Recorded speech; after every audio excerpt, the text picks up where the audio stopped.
Good morning, children. Yeah, today we are moving to next chapter, a new chapter which is exploring geometrical figures. Right. So in this chapter we are going to learn about congruent figures, similar figures, and then how to identify which are congruent and which are similar. Okay? Let's see the first part today, that is congruency.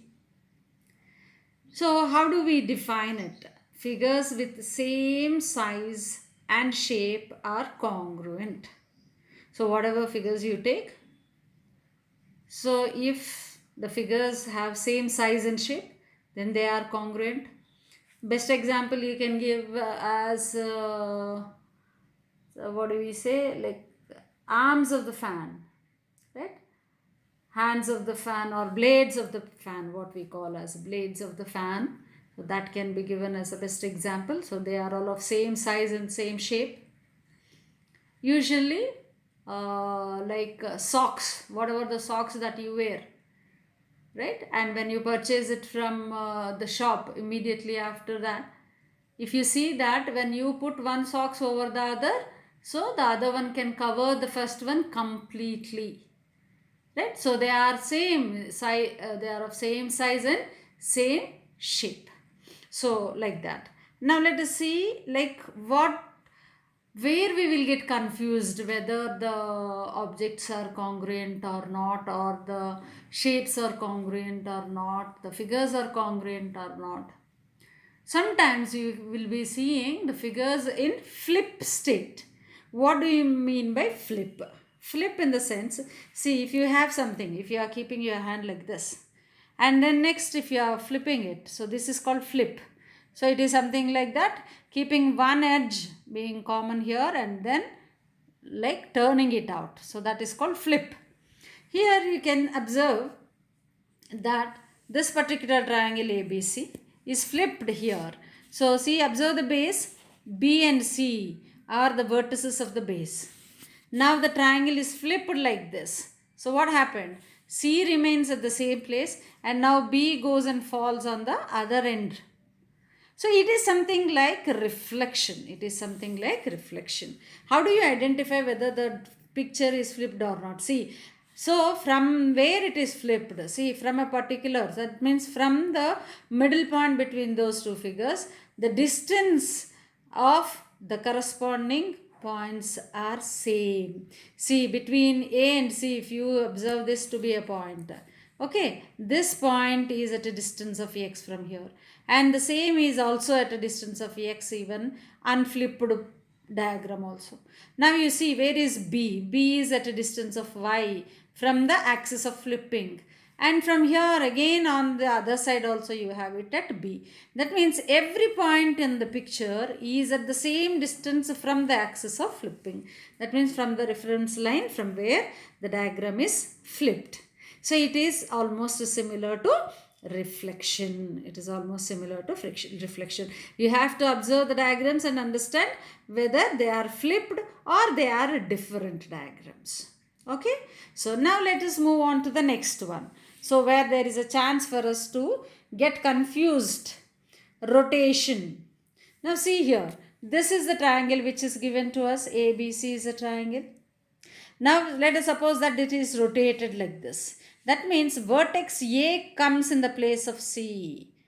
Right? And now C goes to in the place of B. And now B goes to the place of A. See, this is after rotation, this is how it will. So in place of C, what you will get? A is rotated here. Now the automatically C is pushed here. You can see that C is in location of B. And now then B is pushed to the location of A. So this is have what we call as a rotation.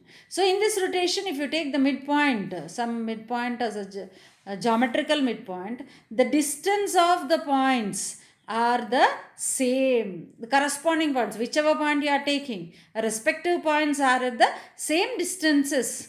Maybe their orientation is different. They maybe the points are located at different place, but the distance is same. That means from this point, whatever the distance that you have at to A is the same here also. Is the same here also.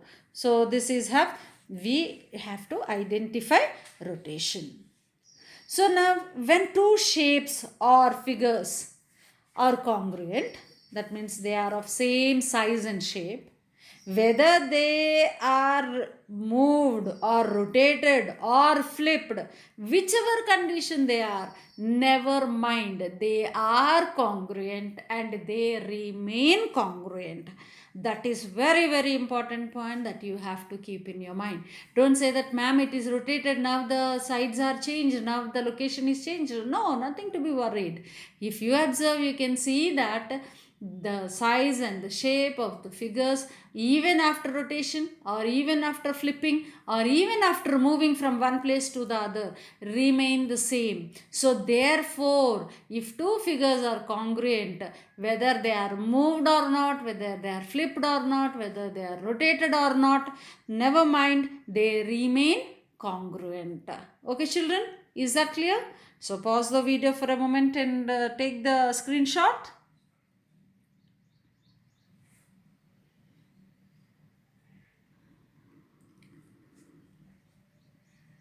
And now the rotation part. Now let us see the congruency of different geometrical figures. Let's discuss one by one. First, let us take line segment. You know how a line segment is defined. It is the smallest distance between 2 points. Now you have line segment AB here and CD. CD is in one particular orientation. AB is horizontally located. CD is inclined. See, their locations are different. But if the length of AB is equal to length of CD, line segment though it is a straight line, so nothing to discuss about the shape here.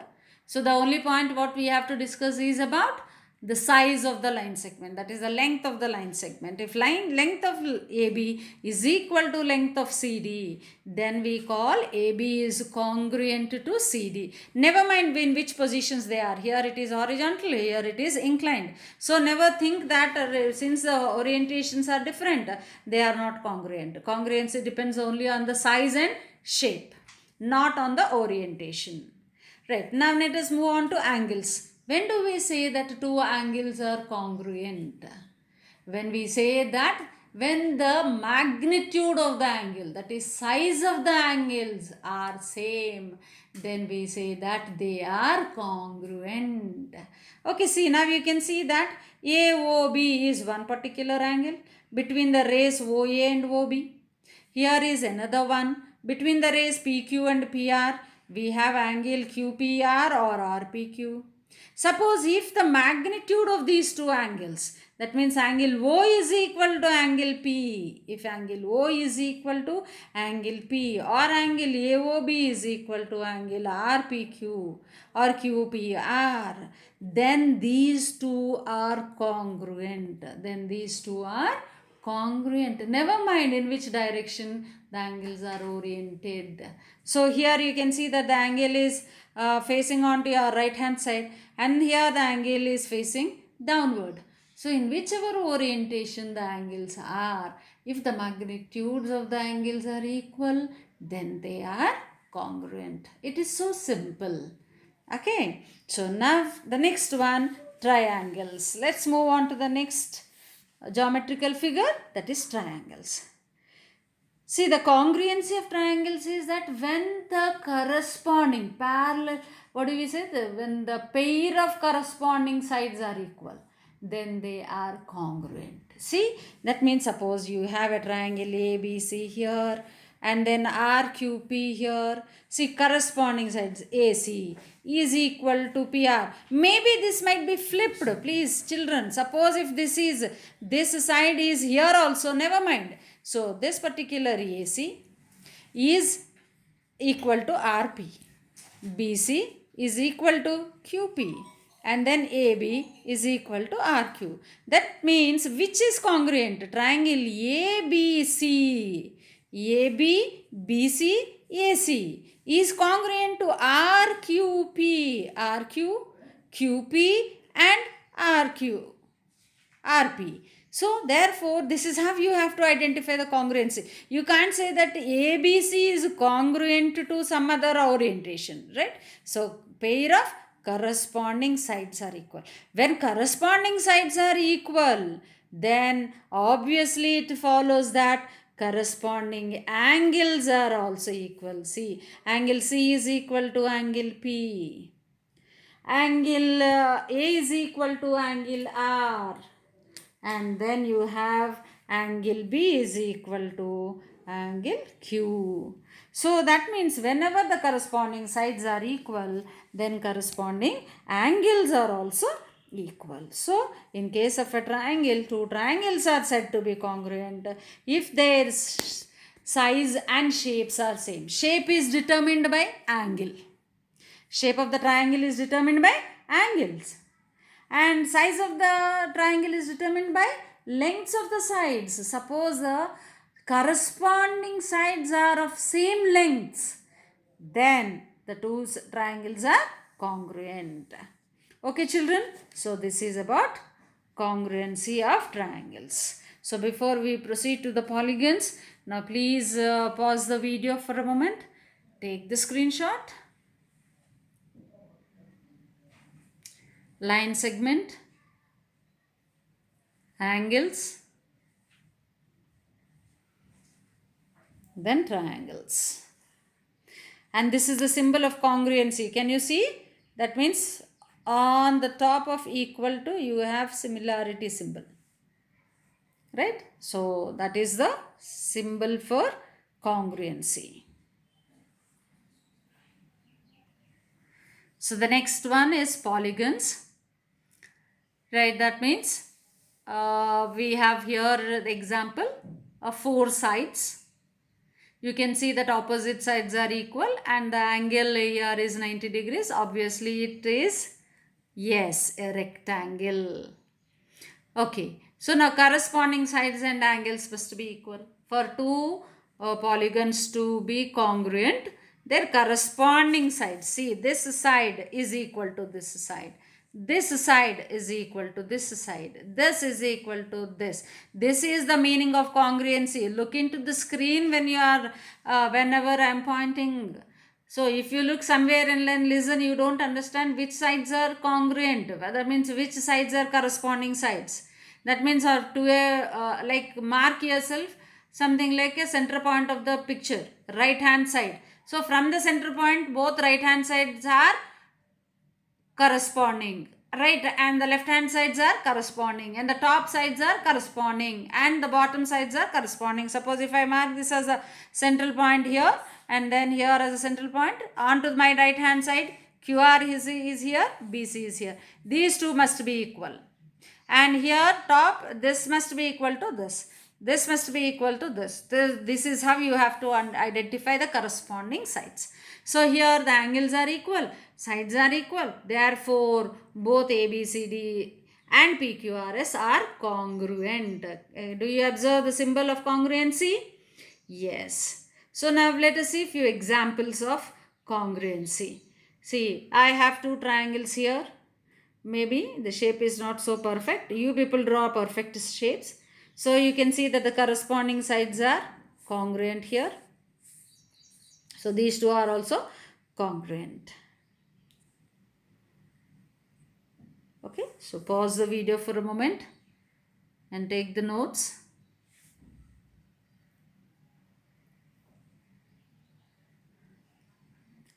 And also let's see some examples now. So this is the best example where the blades of the fan are congruent to each other. When you remove these blades and then keep one over the other, everything is perfectly covered by the other one. So that means the boundaries, the outlines match with each other. So that is also one more thing, using your common sense you have to, like, means when you fold a particular page, or when you fold a handkerchief, you can see that half of this is covered by another half. That means those two halves are congruent, right? And also in the previous years you have studied that that is the line of symmetry about which you are folding it, right? So now this is another example. So here these two are congruent. The only thing is the same is moved here. I said already, when an object is moved from one place to other, also those two are like the images are congruent. Now it is rotated. When it is rotated also it is congruent. When it is flipped, see this is flipped like this. So when it is flipped also it is congruent with this. And now let us see some other examples from your textbook. Now you can see that the distance, see flipping. So this distance of this one is same as this distance. And if you see the black dot, this is of the same distance from where it is now. From the axis it is also of the same distance. That means these two are congruent. This is flip diagram of this one. Okay? Okay children. So before you start copying the notes from here, please read your textbook also and gather some more important points and examples and make your own notes. Okay?